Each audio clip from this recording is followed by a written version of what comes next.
सतगुरु की प्यारी साध संगत जियों, मालिक परम पिता परमात्मा सच्चे दाता रहबर शास्त्र नाम श्याम स्थान ओम हरि अल्लाह वाहि गुरु राम कण कण में विराजमान है, हर जगह रहते हैं वो चाहवान। जब उन्हें बुलाते हैं तो वो चले आते हैं।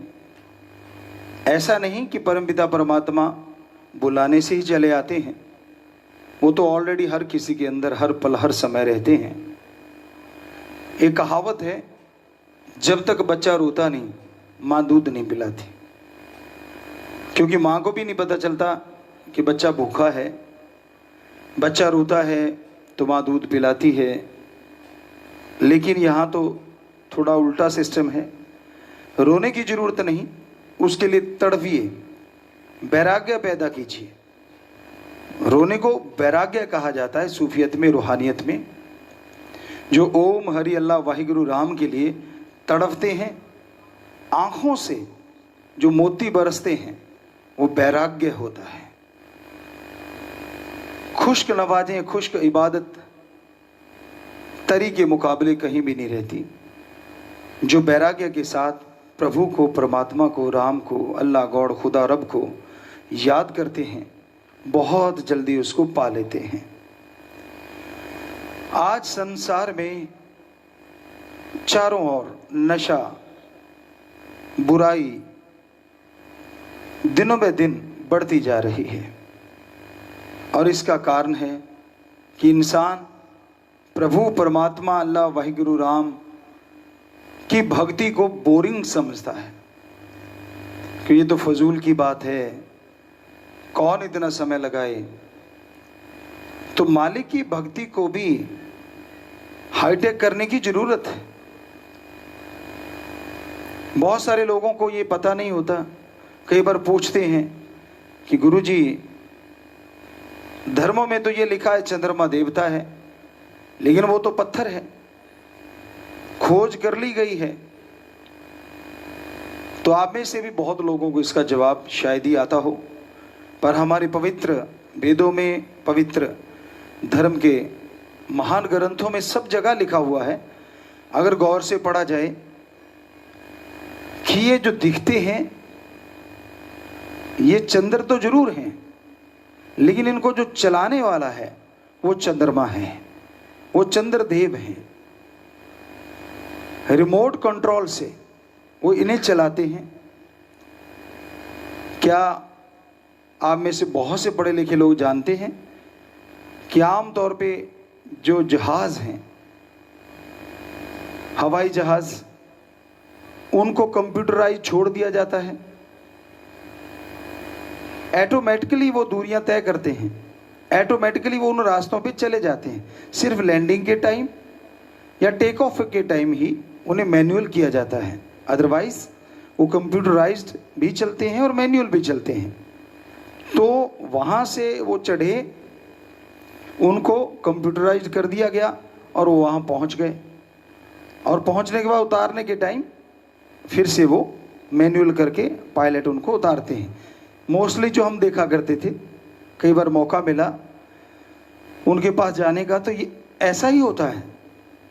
तो इधर भी ऐसा ही है। ये चंद्रमा है, ये सूरज है, ये नक्षत्र हैं, ये ग्रह हैं, इनको देवी देव चलाते हैं।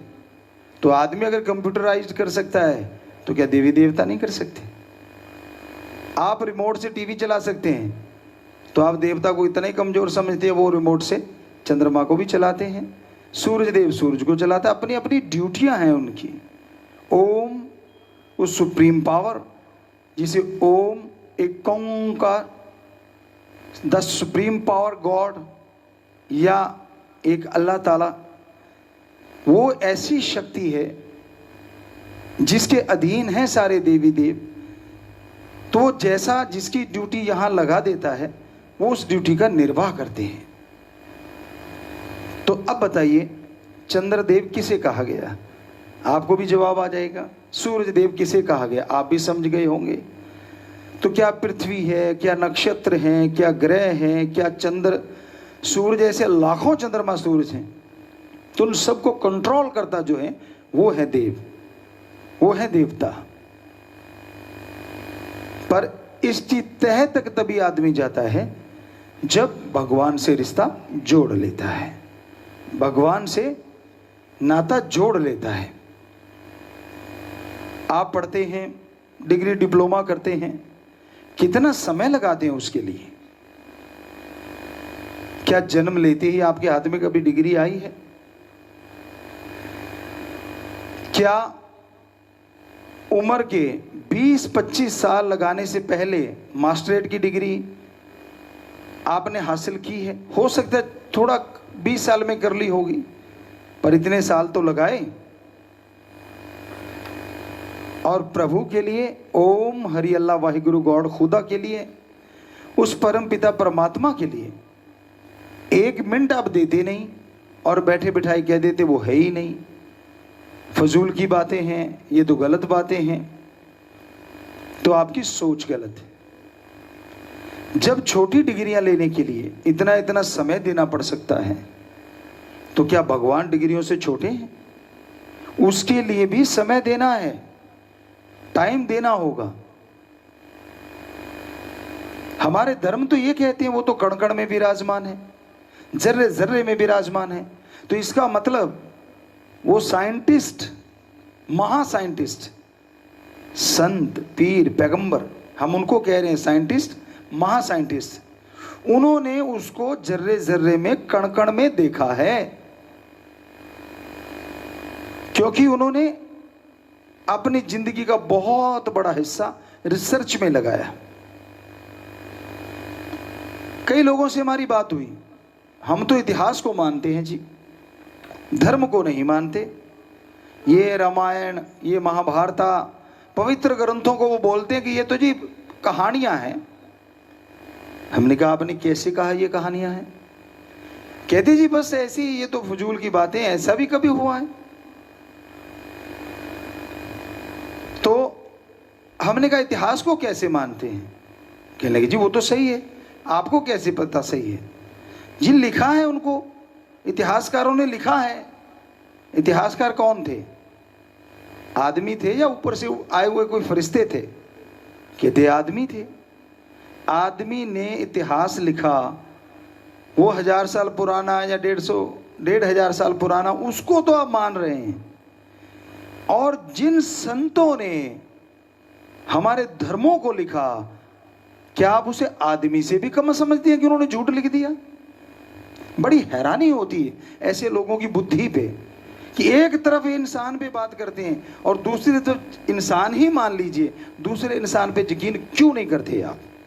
ये कैसे कह देते हैं कि हमारे जो धर्म है, पवित्र वेद या जितने भी पवित्र हमारे ग्रंथ हैं, हम दावे से कहते हैं सच थे, सच हैं, सच रहेंगे।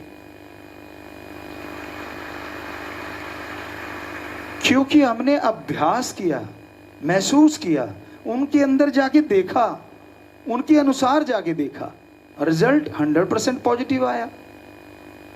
तो ये हकीकत है, जितने भी हमारे पवित्र धर्म हैं, पवित्र ग्रंथ हैं, सब के सब सच हैं। अब आदमी कहे मैं मानता नहीं, तो आदमी का तो क्या, मर्जी का मालिक है। और एक भक्त, एक मालिक को मानने वाले को क्या होना चाहिए? संत, पीर, फकीर सिखाते हैं प्रभु कण कण में है, जर्रे जर्रे में है। क्या होना चाहिए एक संत, पीर, फकीर के एक शिष्य को? पहले भी आपको कई बार बात सुनाई कि पहले जब गुरु मंत्र देते थे तो कई बार परीक्षा ली जाती थी। तो एक संत के पास 2 लोग चले गए गुरु मंत्र लेने के लिए। कहने लगे गुरुजी हमें गुरु मंत्र दो। गुरुजी ने देखा एक काबिल है और एक नाकाबिल है, एक लायक और एक नालायक है, तो अब जवाब दे नहीं सकते। तो गुरुजी के पास 2 बटेर थे, दोनों को बटेर दिया। कहने लगे ऐसे करो, इनको साइड में ले जाओ, थोड़ी सी गर्दन दबा के इन्हें बेहोश करके वापिस ले आओ। दोनों चले गए। गुरुजी कहने लगे ध्यान रखना कोई देखे ना आपको ऐसा करते। कहते जी ठीक है। दोनों चले गए। एक थोड़ी दूर गया, झाड़ियों के पास गया, इधर उधर देखा, गर्दन दबाई, वो थोड़ा सा बेहोश हुआ, वापिस ले आया। कहते लो गुरुजी। गुरुजी कहते ठीक, कहाँ गया था? कहते जी वो झाड़ी के पीछे गया, कोई देख नहीं रहा था, मैंने जरा से इसकी गर्दन दबाई, ये बेहोश हो लिया। कहते ठीक है। अब दूसरा नहीं आया, थोड़ा टाइम हो गया, तो गुरुजी के लिए वो नहीं आया। कहते जी उसका तो मैं क्या जानूं। थोड़ी देर बाद वो आया, वो बटेर बिल्कुल तंदुरुस्त और वैसा ही था। गुरुजी कहने लगे भाई हमने तो कहा था कि इसे बेहोश करके ले आना। कहने लगे नहीं गुरुजी, आपने ये फरमाया था इसे बेहोश करना वहां, यहां इसे कोई ना देख रहा हो। तो कहता मैं काफी दूर गया, झाड़ियां थी, अब मैं बटेर की जैसे गर्दन दबाने लगा तो ये मुझे देख रहा था, मैं इसे देख रहा था। तो कहने मैंने लगा इसका मुंह उधर को कर दिया, अपनी तरफ पीठ कर ली। अब जैसे गर्दन दबाने लगा अचानक ख्याल आया। गुरुजी कहने लगे क्या ख्याल आया? कहने लगा जी मेरे ख्याल आया कि ओम हरि अल्लाह वाहिगुरु राम तो कण कण में है। अब मैं चाहे किधर भी मुंह घुमा लूं, चाहे गेट भी बंद कर लूं, किसी कमरे में भी ले जाऊं, वो तो मुझे देख रहा है। तो इसलिए गुरुजी मुझे करो माफ, ये लो अपना बटेर, मैं इसे बेहोश नहीं कर पाया क्योंकि हर जगह भगवान देख रहे हैं। तो गुरुजी ने उसे गुरु मंत्र दिया और दूसरे को कहने लगे जब ये चीज सीख जाएगा तब आना। तो एक संत, एक पीर, एक फकीर यही सिखाते हैं अपने मुरीद को, अपने शिष्य को कि बेटा ओम हरि अल्लाह राम गौड़ खुदा रब को हर समय हर जगह अंग संग समझो।